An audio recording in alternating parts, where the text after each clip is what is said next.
what does this deal mean? Let's start with the consumer. Why would they care about this merger? Well, I don't know that the consumer was at the front of the mind for either of the parties involved in this, frankly.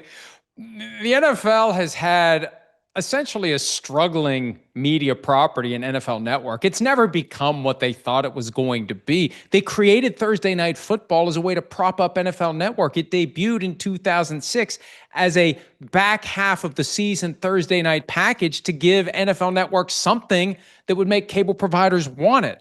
It still never really took off. And they've been trying for years to unload it, Dan. I mean, like 10 years they've been trying to get rid of this, and they've tied it to different things. NBC was in the conversation at one point, and now they get 10% equity in ESPN for these failing properties. And yeah, I don't know that the consumer was the main reason for this. And now the question becomes, how do we make this seamless for the consumer? You know, for example, ESPN did a deal as part of this to continue to televise the draft for the next 5 years.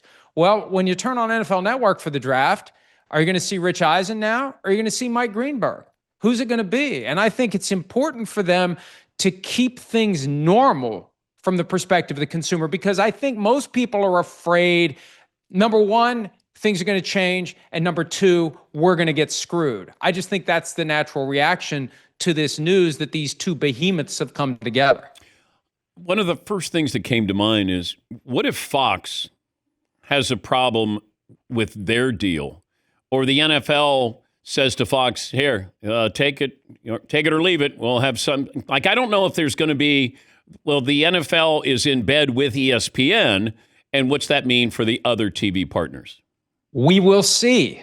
And look, you give the league 10% equity in your company, and maybe the value isn't there to support it. But you know what's not going to happen?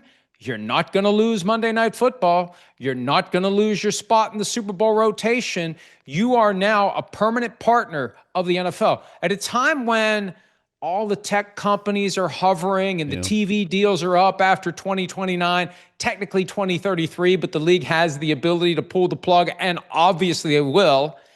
ESPN doesn't have to worry about being left out in the cold. And Dan, the other thing this does, and this really needs to be fleshed out by the union, instead of taking money for these properties, taking equity, that may screw the players, because the players don't share equity with the league. The players share money with the league. So you're offloading more games to ESPN, and they're not paying X hundred million for them. They're giving you equity. Oh, under the CBA, that equity may be exclusive to ownership. And until equity turns into money, players don't get a penny. That's something the new interim executive director of the union had better put at the top of his to-do list to figure out, how are we possibly getting screwed by this?